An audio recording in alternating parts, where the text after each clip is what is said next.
오늘 창세기 37장입니다. 창세기 37장이고요.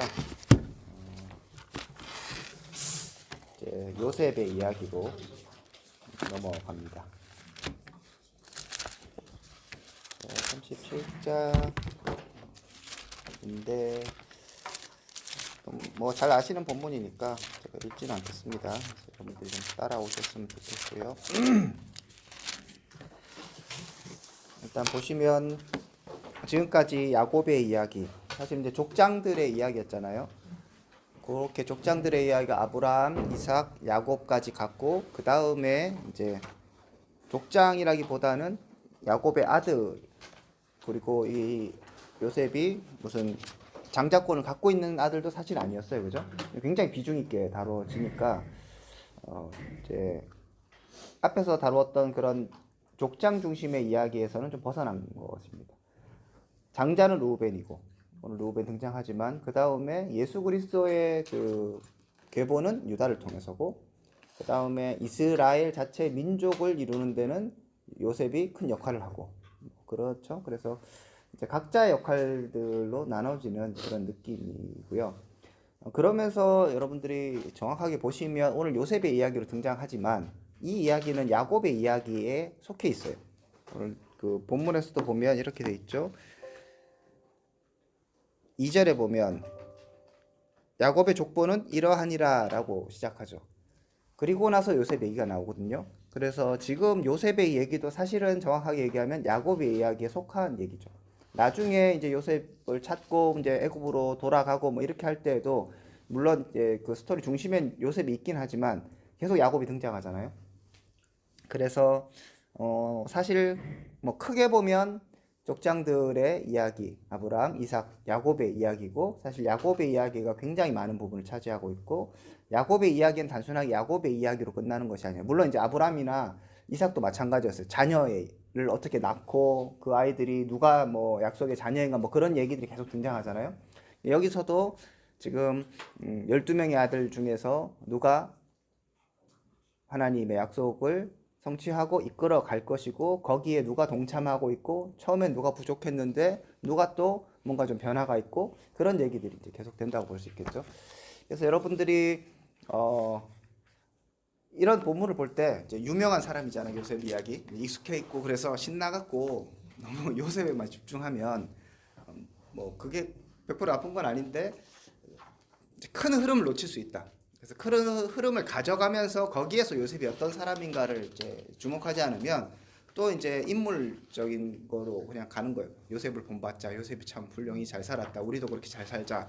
뭐 그런 얘기는 지금 성경 전체 얘기에서 별로 중요한 얘기가 아닙니다. 그래서요. 전체적인 흐름에서는 이것은 야곱의 이야기이고, 야곱의 이야기 안에 요셉이 지금 등장하고 있다라고 보시면 되겠습니다. 여기서 족보란 얘기가 있는데 이 족보는 그냥 우리가 알는 것처럼 이제 단순하게 누구를 낳고 그런 족보는 아니고요.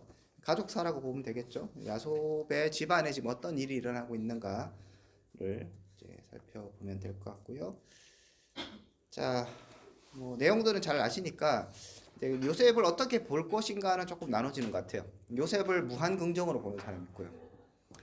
그 다음에 뭐 그게 대부분이죠. 요셉은 우리가 생각하기에도 되게 신실한 사람이었고 훌륭한 사람이었는데, 그럼 초반에 요셉을 어떻게 볼 것인가는 조금 이제 고민이 되긴 합니다. 그래서 단순하게 요셉은 아무 잘못이 없는데 형들이 미워했다, 혹은 그냥 아버지가 편애했기 때문에 요셉은 고난을 당했다, 뭐 이렇게 이제 보면 요셉이 처음에 이제 형들의 잘못을 아버지에게 얘기하잖아요. 이런 것들도 이제 요셉의 의로움, 불의를 보고 참지 못하는, 그렇게도 볼 수 있는 거죠. 실제로 저는 그렇게 해석하는 사람들을 봤고, 그래서 그 요셉을 긍정하다 보면 이런 부분까지도 이제 그렇게 해석이 될 수 있겠죠, 그죠? 그 다음에 요셉이 자기의 꿈을 얘기할 때도 긍정적으로 보면 자기는 그냥 자기 비전을 얘기했는데, 하나님 보여주신 거 얘기했는데 쟤네들이 못 따라와서 시기 질투했다, 뭐 이렇게만 볼 수 있죠. 그 다음에 뭐 그렇게 해서 요셉을 이제 그 무한 긍정하는 부분인데, 저는 이제 그렇지는 않고 요셉은 초기에는 철딱서니가 없다라고 이제 저는 이제 그렇게 해석합니다. 그리고 요셉의 나이가 77세라서 얘가 그냥 말 그대로 아무 생각 없는 그 정도의 나이는 아닌 거죠. 그 당시에 이제 고대에서는 17세 되면 뭐 알 건 다 알아야 되는 그 정도의 나이인데 지금 사리 분별을 못하고 내가 이런 얘기를 하면 저 사람들이 어떻게 생각할까? 그 다음에 내가 지금 받고 있는 편애가 얼마나 나에게 안 좋게 다가올 것인가에 대한 생각이 없는 거죠. 그래서 저는 이제 개인적으로는 요셉의 고난들은 뭐 요셉이 뭐 엄청나게 무엇을 잘못했다기보다는 요셉의 입장에서는 하나님의 사람으로 만들어가는 하나님의 고난의 연단의 과정이었고 요셉은 그런 연단의 과정을 통해서 이제 하나님의 일들을 하는 사람으로 준비되어 가는 과정이라고 볼 수 있겠죠. 그래서 요셉을 처음부터 너무 무한 긍정할 필요는 없을 것 같다는 생각이 있고 또 그런 면에서 보자면 이제 요셉의 소위 말해서 이제 약점들이 보이기 시작합니다. 말씀드렸던 것처럼 천지분간을 못한다. 그래서 일단 뭐 2절에서 그 형들의 잘못을 아버지께 말했다. 뭐 이거는 뭐 충분히 할 수 있을 것 같아요. 잘못을 했고 이건 진짜 잘못이었던 것 같고 그냥 뭐 형이 때렸어요. 뭐 이 정도는 아니겠죠, 그죠? 무슨 사고를 친 것 같고 거기에 대해서 아버지에게 뭐 가감없이 얘기한 거 이거 자체는 좋을 수 있는데 그래도 형들한테는 좀 뭐 기분이 안 좋았겠죠. 어쨌든 간 요셉은 이제 그렇게 했는데 2절에서는 그래서 형들이 요셉을 싫어했다는 얘기가 없습니다. 그죠? 그러니까 요 사실 자체에 있어서는 그냥 요셉이 아버지와 굉장히 통해 있었다. 오히려 그렇게 보는 게 맞지 않겠습니까? 뭐 불의를 보면 못 참는다. 뭐 그런 걸 수도 있지만 그냥 아버지의 사랑을 받았기 때문에 문제가 있으면 아버지에게 직접적으로 얘기할 수 있고 편하게 뭐 이렇게 할 수 있는 사이였다. 뭐 이렇게도 볼 수 있겠고요. 뭐 긍정적으로 보자면 불의는 참지 못한다. 뭐 거룩함의 모습이 있다. 뭐 볼 수도 있겠고. 그 정도의 해석은 여러분의 몫인데 저는 뭐 일단 요거는 좀 중립적으로 보고 싶고요. 3절에서 이제 요셉을 야곱이 어떻게 대하는가가 이제 등장하죠. 요셉은 노년에 얻은 아들이므로 이스라엘이 여러 아들들보다 그를 더 사랑했고 그를 위해 채색옷을 지었다라고 얘기합니다. 그러니까 그를 더 사랑하는 거는 충분히 이해할 수 있어요. 뭐 12명이나 되면 이쁜 애들 있고 좀 덜 이쁜 애가 있겠죠. 뭐 그거는 인간적으로 그렇게 해서 야곱은 그냥 나쁜 놈이다. 뭐 이렇게까지 볼 것도 없어요. 그런데 어쨌든 간에 자기가 이뻐하는 아이들이 있을 수 있고 또 이뻐하다 보면 뭐 먹을 거라도 하나 더 주고 싶고 그런 생각이 있을 수는 있죠. 그런데 이제 오바는 채색옷을 지은 게 이제 너무 오바예요. 그 애들은 다른 애들은 지금 보면 계속적으로 목축을 하니까 목축을 하면 여기 성경에서도 타 지역에 가야 되고 맨날 며칠 밖에서 있으면서 그냥 이제 막 노숙하는 그런 거잖아요. 그런 사람들에게 채색옷은 전혀 어울리지 않습니다. 그죠? 17세면 뭐 이렇게 따라다닐 만도 하죠.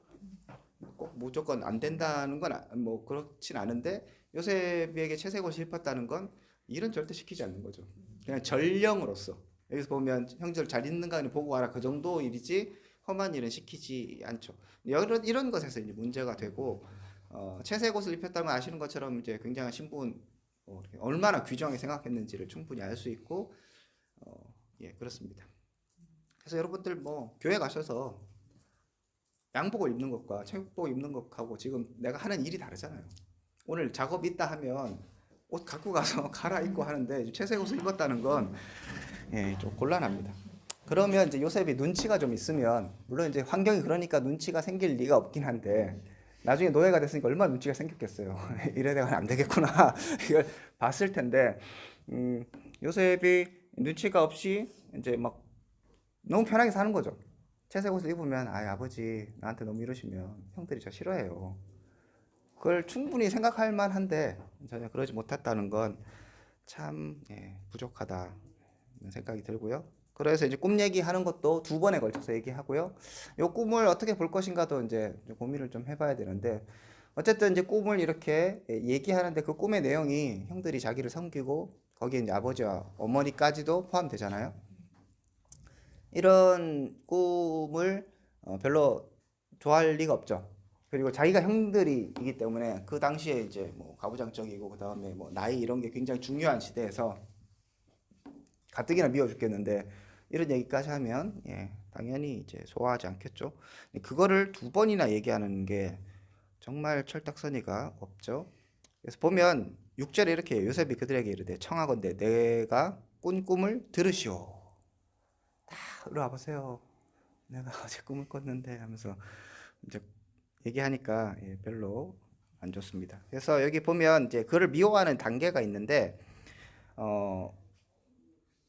채색을 지었고 4절에 형들이 아버지가 형들보다 그를 더 사랑함을 보고 그를 미워하여 그에게 편안하게 얘기하셨었고, 그러니까 편애 때문에 채색옷을 짓고 이런 것 때문에 마음이 이제 불편한 상태에 있는데 요셉에게도 책임이 있는 거예요. 이 꿈을 얘기해서 성경에 보면 그의 꿈과 그의 말로 말미암아 그를 더욱 미워하더라라고 돼 있죠. 그래서 더 미워하게 된 건 또 꿈의 얘기죠.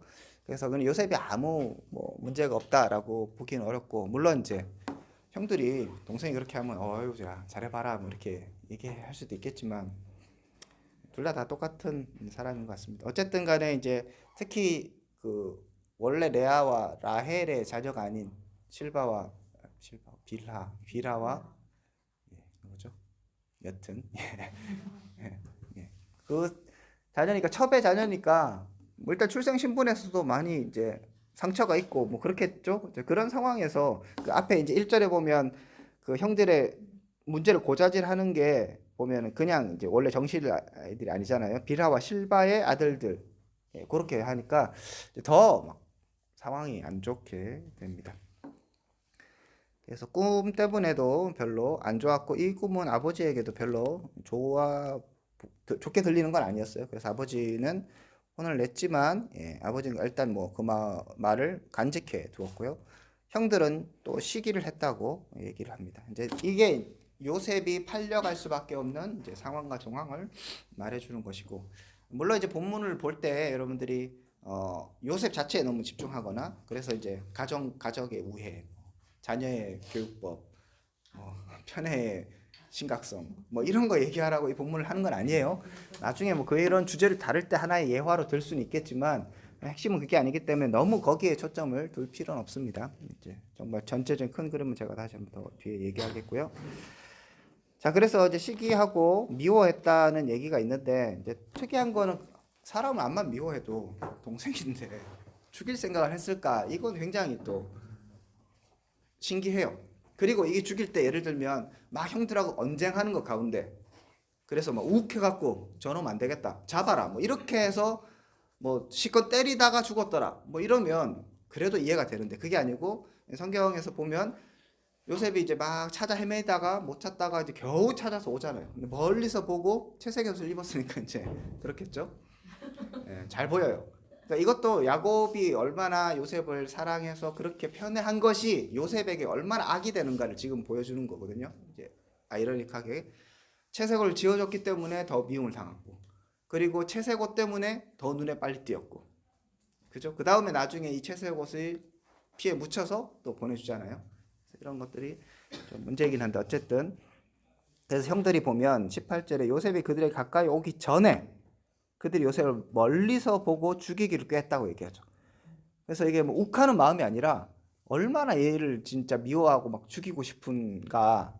이제 아무도 없는 들에서, 들인지 어딘지 모르지만 거기에서 요셉을 봤을 때 됐다, 기회다 라고 생각한 거가 얼마나 무서운가를 볼 수 있겠죠. 그러니까 요셉 야곱의 가정이 지금 이제 좀 돌아가면 지금 얼마나 콩가루 집안이고 엉망진창인가를 보여주는 거예요. 그럼 여기에서 야곱이 어떤 역할을 하고 있는가? 별로 역할을 못 하고 있는 거죠. 오히려 이런 문제들을 더 키운 사람이 야곱이고, 그래서 참 이제 씁쓸한 거죠. 야곱의 족보, 야곱의 지금 가족은 이러하다고 보여주는 게 콩가루 엉망진창 아무것도 안 되고 서로 죽이려고 하고 있고 실제로 그 일들을 감행하려고 하고 뭐 이런 상황들 봤을 때 이제 다시 야곱으로 돌아간다면 야곱의 인생은 진짜 얘는 뭔가 싶을 정도예요. 그리고 이제 하나님께서 야곱에게 축복을 하셨고 야곱에서 이스라엘로 바뀌잖아요. 그 전까지는 이스라엘의 이름이 사용되지 않았는데 이제 오늘 본문에서 처음에 야곱으로 되어 있다가 이제 이스라엘이라는 이름으로 바뀝니다. 그렇게 사용되는데 그렇게 하나님께서 보호하시고 인도하시고 복을 주시는 그 과정 가운데 있음에도 불구하고 그의 가정은 여전히 분쟁과 시기 질투 막 분쟁 살인 난리가 나는 상황이니까 이것도 참 아이러니할 수밖에 없고, 그러면서 한편은 이제 저는 아까 이런 생각도 했었어요. 야, 은혜를 이렇게 받았는데, 하나님을 이렇게 만나고 극적 드라마틱하게 만났는데 인격은 안 변하는구나. 우리 은혜 받으면 야, 저 사람이 참 신앙생활 잘하면서 천사가 될 것 같지만 야곱을 보면 야, 그런 것도 아니다. 참 무섭다. 아, 우리 아버지 은혜 받았고 우리 아버지 목사 됐는데 그럼 나한테 맨날 때리던 아버지가 변해서 아들아 내가 잘못했다 하면서 막 눈물 흘리며 막 그래야 되는데 그랬다가 또 때리고 뭐 이런 약간 그런 느낌은 엉망진창인 거죠. 그래서 야, 신앙생활 쉽지 않다. 어떻게 해야 되는가 고민입니다. 그래서 여러분들도 결국은 극적으로 하나님 만나고 이런 것들 참 좋지만, 그래서 그 사람 인생에서 하나님의 간섭과 개입이 있다는 것 참 중요하지만, 세부적으로 세밀하게 다가오신 주님을 또 평소에 날마다 만나지 않으면 이거 참 쉽지 않다라는 생각을 사실 개인적으로 좀 했었습니다. 자, 어쨌든 일단 그렇게 좀 뭐 어떻게 보면 형제들은 악에 맞춰 있는 상황 있고 죽이자 이렇게 지금 얘기를 합니다.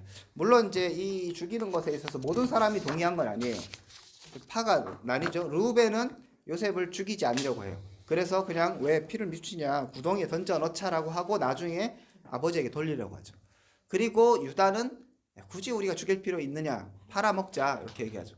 그래서 뭐 그나물이 그 밥이긴 하지만 어쨌든 르우벤은 장자로서 이거 아이를 지키려고 하는 또 책임감을 보이는데, 이놈도 웃긴 놈인 게 그 앞에 보면 이제 르우벤이 뭐 합니까? 자기 그 소모하고 저 동침하잖아요. 그 얘기가 등장하고, 그래서 이놈 죽일 놈이다. 독자들의 입장에서는 쭉 읽고 야 이런 나쁜 놈이 있나 했는데, 또 여기서는 또 아버지를 위해서 아들을 다 이렇게 요셉을 보호하려고 하는 거 보면 참 알다 보는 걸 얘기다.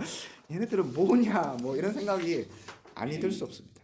이제 우리가 성경을 읽을 때 이런 본문의 이야기들에 이제 자꾸 이렇게 공감해 보는 거죠. 아, 도대체 본문이 무엇을 얘기하고 있는가? 진짜 아이고, 엉망진창이구나. 이거 어떻게 하냐? 그리고 늘 나쁜 놈도 없고 늘 선한 놈도 없고 뭐 살아서 왔다 갔다 하고 뭐 이렇게 되는 상황들도 지금 성경이 보여주고 있습니다.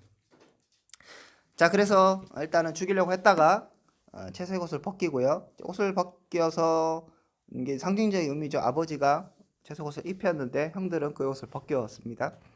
그리고 구덩이에 던졌는데 이제 물이 없었고요. 그러면서 앉아서 음식을 먹었습니다. 그러니까 저 요셉이 있는 형님들 살려주세요 뭐 하는데 이제 밥 먹고 있는 거죠. 그만큼 이제 얘네들의 마음에는 막 화가 막 있는 거죠. 어떻게 보면 이렇게 하면 또 마음이 좀 누그러들고 그래 뭐 죽이고 뭐 한번 겁만 줬지 뭐 이런 생각이 들 수도 있는데, 일단 뭐 살려둘 생각은 별로 없는 듯한 그런 상황입니다. 이제 그런데 이스마엘 사람들이 뭐 이렇게 뭐 지나가고 뭐 이런 일인데, 그럼 이 사람이 미디안 사람 나오고 뭐 이스마엘 사람 나오고 뭐 어떻게 됐느냐는 약간 뭐 정확하진 않아요. 아구가 맞진 않는데 뭐 이런 건 중요한 건 아니고요. 어쨌든 팔아넘겼다 뭐 그렇게 생각하시면 되겠습니다. 자, 그래서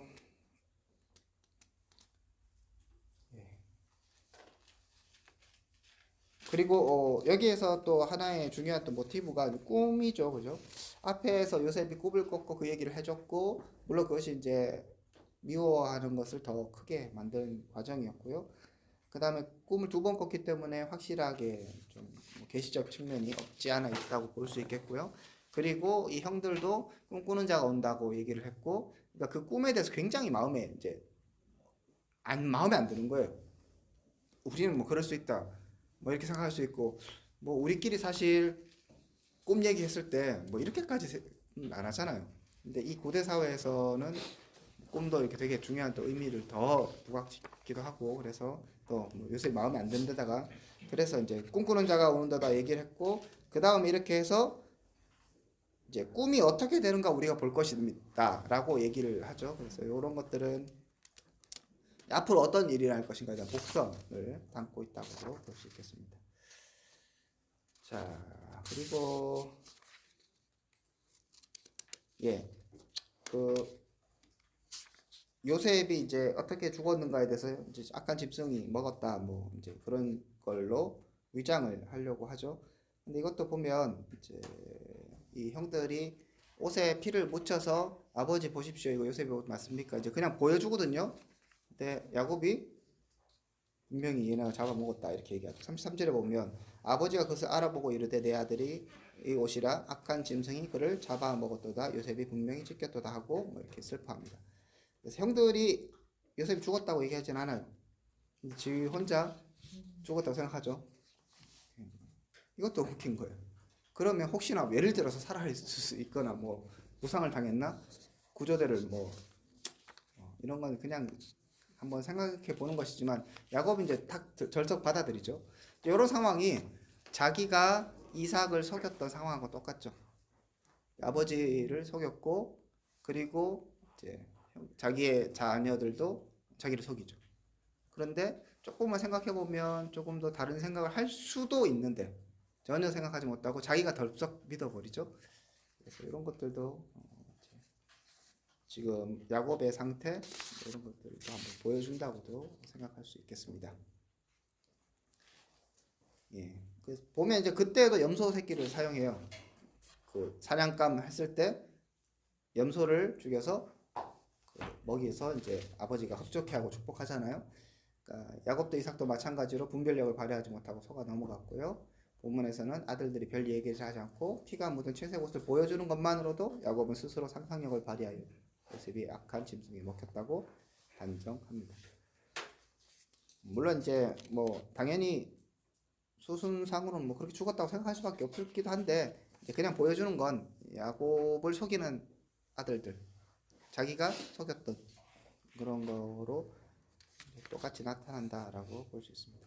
자 그러면 이제 이 부분을 어떻게 볼 것이냐 요셉 자체의 이야기 참 안 됐다 뭐 이렇게 볼 것도 아니고 이놈들 참 나쁜 놈이다 이렇게 볼 것도 아니고 편애의 무서움을 볼 것도 아니고 인간의 시기심이 얼마나 극한으로 달아날 수 있는가 뭐 이런 것도 그렇고 그래서 결국에 가서 이 본문이 주어진 1차 독자들에게 이런 이야기들이 어떤 의미로 다가올까 일단 좀 생각을 해보면 자기 할아버지들이잖아요. 근데 지금 좀 이런 거죠.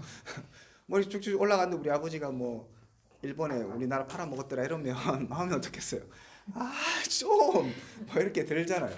그러니까 그런 마음일 거예요. 이스라엘 백성들이 이야기를 들으면서 아이고 지금 뭐 이스라엘 지파라고 하면서 자기들끼리 뭐 이렇게 막 출애굽하고 있고 뭐 이렇게 서로 도와주고 전쟁하고 있는데 서로 싸우고 막 뒤지고 뽑고 난리도 아니고 엉망진창이고 이런 걸 보면서 진짜 이스라엘이라는 이 그룹이 하나님의 은혜가 아니면 선택이 안 된다는 것들을 다시 한번 깨닫게 되는 거죠. 이렇게 인도하시고 이끌어 가시는 그 하나님의 은혜. 그러니까 야곱도 너무 그렇잖아요. 뭐 아브라함, 뭐 이삭은 뭐 좀 신실하고 뭐 그렇게 해서 그래도 하나님께 선택할 만하다, 이끌어 갈 만하다, 뭐 약간 그런 느낌이 있는데 야곱은 그냥 버리고 다른 거 대안으로 삼으면 훨씬 좋을 것 같은데 언약하셨고 야곱이 어떠한 거 상관없이 끝까지 야곱을 인도하시는 하나님의 모습을 보여주는 것처럼 지금 야곱의 자녀들도 엉망진창이고 얼마나 악한 일을 저지르고 있으면 이런 일을 저지를까라고 생각을 하는데 그것이 바로 자신들의 조상들의 이야기고 그리고 그렇게 불순종하고 연약하고 부족한 것이 바로 자신들의 이야기인 거죠. 1차 독자인 자기들도 출애굽할 때 계속 몇 번이나 하나님 앞에 대들고 뭐 믿음 없이 하고 엉망진창이잖아요. 그런 것 가운데 결국은 야곱을 이끌어 가셨던 하나님 그 다음에 이런 부족한 12명의 아들들을 사용하셔서 12지파를 만드셨던 하나님 그리고 이제 우리가 뒤에 보게 될 요셉을 이런 고난과 어려움 속에서도 끝까지 붙잡고 인도하셨던 그 하나님을 계속적으로 보는 거죠. 조상들의 이야기가 자극적이고 자신들의 아픔을 드러내는 것이기도 하지만 결국 자신의 연약함들을 드러내고 하나님께서 결국 이들을 인도하지 않으시면 자신들에게는 아무런 소망이 없다라고 밖에 얘기할 수 없는 그런 이야기 아닐까 생각합니다. 그래서 1차 독자들에게는 자신의 조상들이 자신들이 얼마나 앞으로 와요. 뭘 뒤로 두 자리 타겠구만. 부부가 이렇게 떨어져서. 자, 그래서 그런 하나님의 신실하심을 보여줄 수 있는 장면이다라고도 볼 수 있겠습니다. 자, 그래서 설교를 한다면 본문은 형제들의 윤리적 타락, 형제 우애의 필요성, 부모가 자식에 대한 편애의 위협성 등을 이야기하는 것은 아닙니다. 핵심은 야곱의 실패, 야곱의 가정의 실패와 그럼에도 불구하고 임하는 하나님의 긍휼과 은혜, 이거라고 볼 수 있겠죠.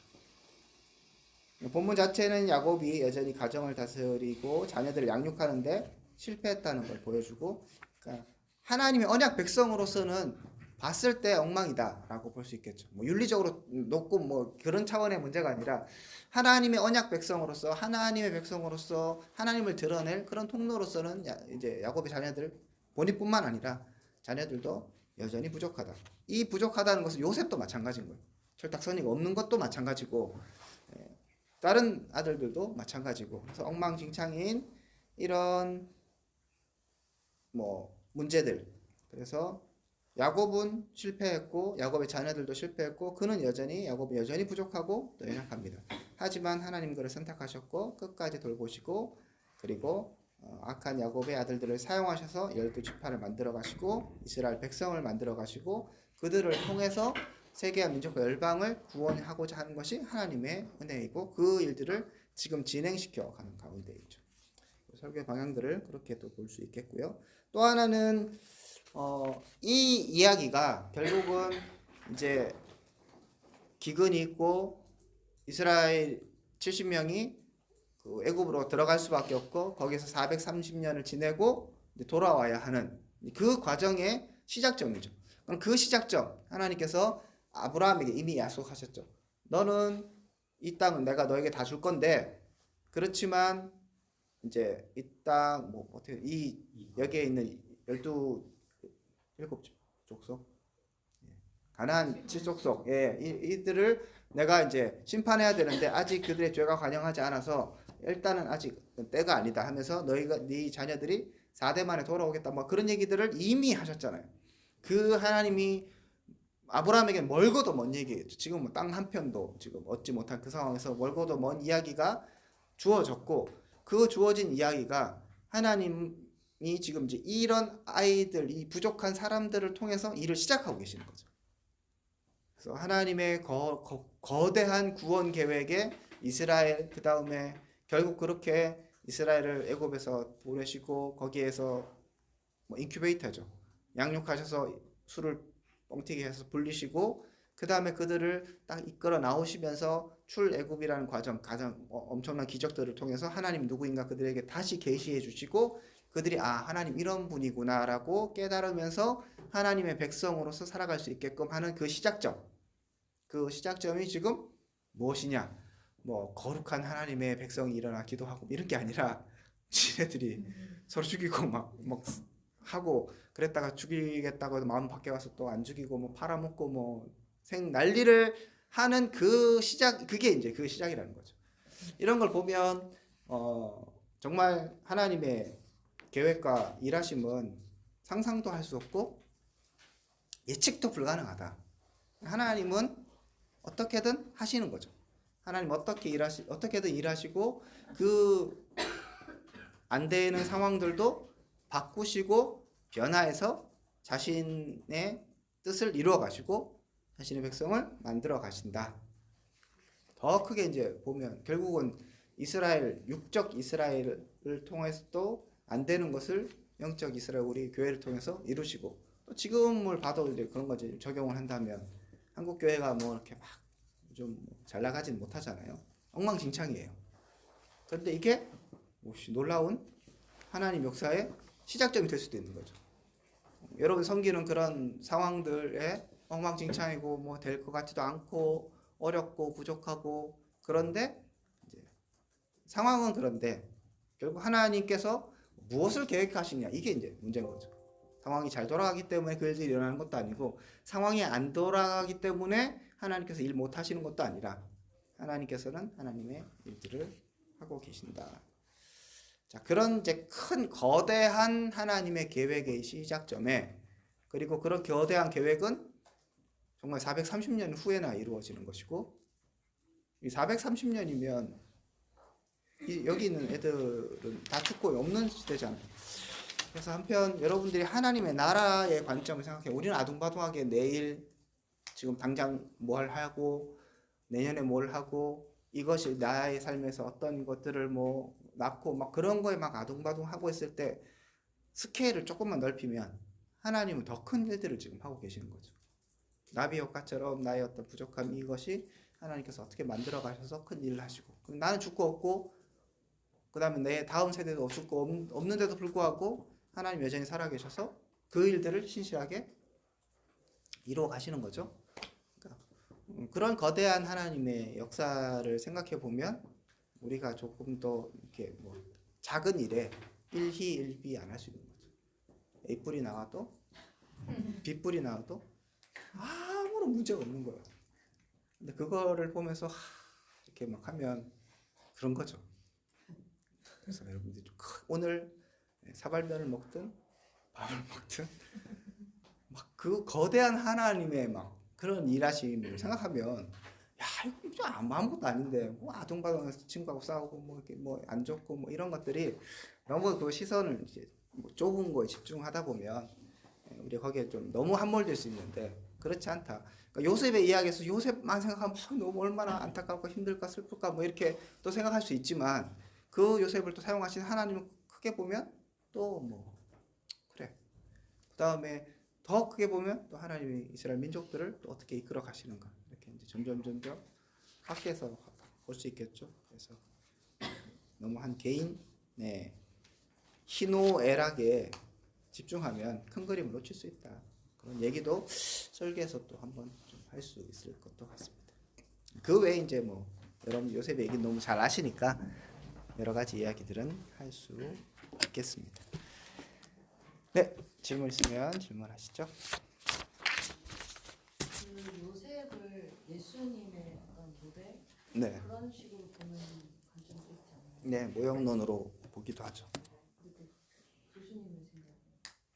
전 뭐 개인적으로 모형론을 뭐 그렇게 뭐 이렇게 모형론으로 할 수도 있지만 모형론으로 끌고 가기에는 요셉이 이제 이런 뭐 억울하게 잡혀서 뭐 팔려가고 뭐 약간 이런 거는 예수님의 그런 모형이 될 수 있는데 그러면 요셉이 막 정말 순결을 해야 되고 막 약간 그런 느낌이 있어야 되는데 제가 보기엔 꼭 그런 것 같지도 않고 그래서 모형론적으로 해석할 수도 있지만 조금 빛이 바랄 수도 있고 뭐 그런 부분이라서 조금 더 분명하고 확실한 거 아니면 굳이 모형론으로 얘기하는 게 조금은 별로입니다 저는.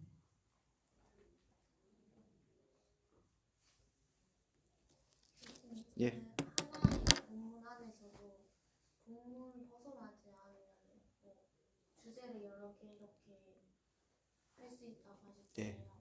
그런데 이 본문을 가지고 이제 편애나 뭐 시기심 이런 걸로 다루는 본문도 많은데 그거는 막 본문에서 벗어난 그런 얘기로 보시는가? 벗어난 건 아닌데 핵심 주제는 아닌 거죠. 그러니까 제가 항상 얘기하는 건 우리가 여러 가지 설교의 내용들을 할 수 있는데 그런데 핵심 주제는 잘 모르고 생각을 인식을 못한 상태에서 격가지만 자꾸 얘기하는 건 잘못 얘기하는 거죠. 그런데 핵심 주제도 설교를 하고 또 한편으로 뭐 부모들 있으면 이거 보십시오. 편애하면 큰일 납니다. 뭐 이런 얘기는 또 충분히 할 수 있는 거죠. 그래서 내가 이것을 균형 잡히게 다룰 수 있느냐 없느냐 문제이지 할 수 있다 없다는 아닌 것 같아요.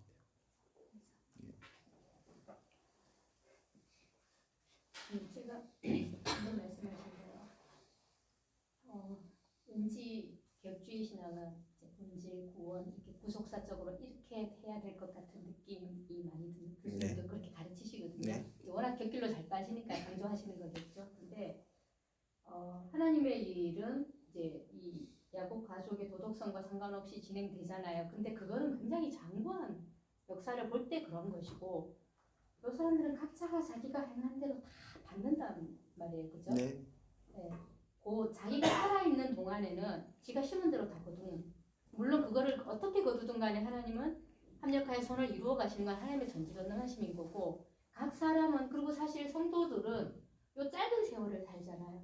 그러니까 성도들이 어떻게 살아야 잘 사는 것인지에 대해서도 신중하게 생각을 해야 되고 그 일은 하나님의 일은 하나님이 하실 일인 거고 그렇게 생각해야 되지 않을까라는 생각이 들어서 네. 시기 질투 이런 것도 강조를 해야 되지 않을까라는 생각도 들어요.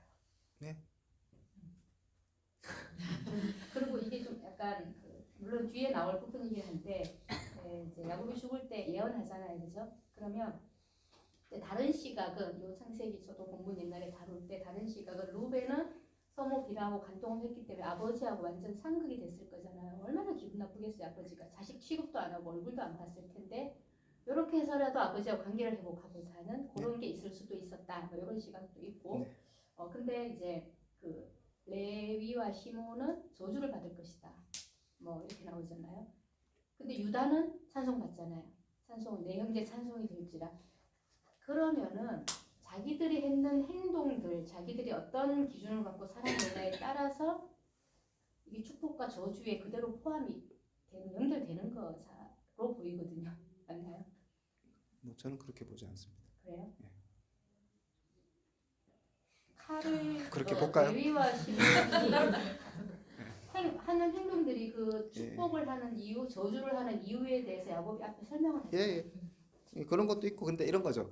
그러면 모든 행위들이 그렇게 뭐 상벌 이걸로 규정되느냐? 그렇지 않거든요. 예를 들면 악인들이 뭐 하박국 이런 사람들도 악인들이 너무 잘 되고 이렇게 하고 실제로 하나님 안 믿고도 잘 살고 특별한 문제 없이 해서 꼴까닥 죽는 사람이 얼마나 많아요. 그러니까 그냥 이 땅에서 내가 살아갈 때에도 그냥 우리가 생각하는 것처럼 그냥 이렇게 하면 반드시 무슨 보응이 있고 이런 식으로 인과율적으로 생각하는 것은 저는 성경적은 아니라고 생각해요. 근데 이건 짧은 기간이 아니라 아니야말로 지금까지도 연결되는 어떤 그런 느낌이 있는 아셀 지파가 부자라 지금도 유대인이 여전히 아셀 지파가 부자라든가 이런 것들로 연결되지 그거는 뭐 않아요? 지금 아셀 지파가 남아 있다고 하는 것 자체가 웃긴 얘기죠. 그런 건 다 이상한 얘기.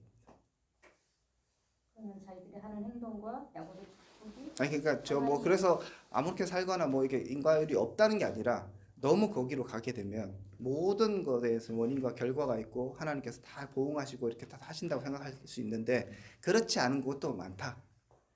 그러니까 너무 그렇게 탁탁탁탁 규칙적으로 맞출 수 있는 부분들은 아니다는 거죠. 그러면 왜 그렇게 되느냐라는 의문이 당연히 들 수 있고 하나님이 내가 뭐 이렇게 잘 살았을 때 또 크게 결과물들이 없을 수도 있고 초대교회 교인들이 그렇잖아요.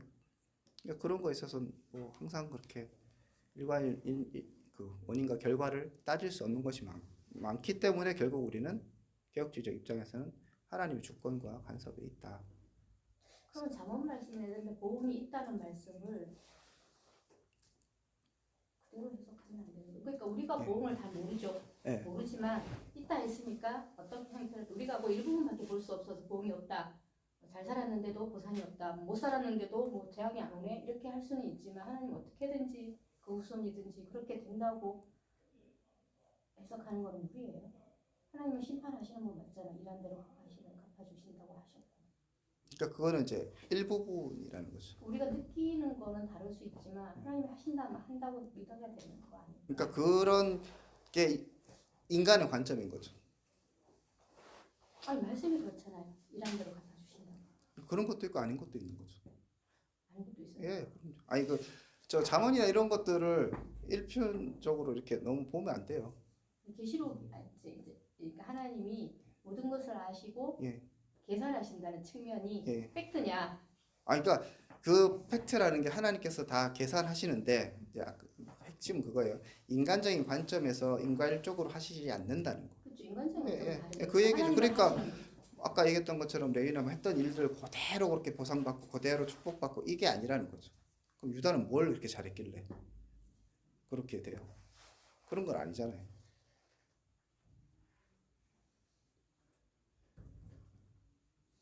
그래서 그런 거는 여러분들이 뭐 잘 생각을 하셔야 돼요. 이게 인간이 없다 이것도 아니고 그렇지만 그것을 너무 강조해서 이렇게 되면 꼭 그렇게 될 것이라고 생각하면 이제 우리의 한계인 거죠. 하나님 그것을 넘어서셔서 우리가 생각하지 못하는 것도 하시고 그것이 하나님의 주권이기도 하다.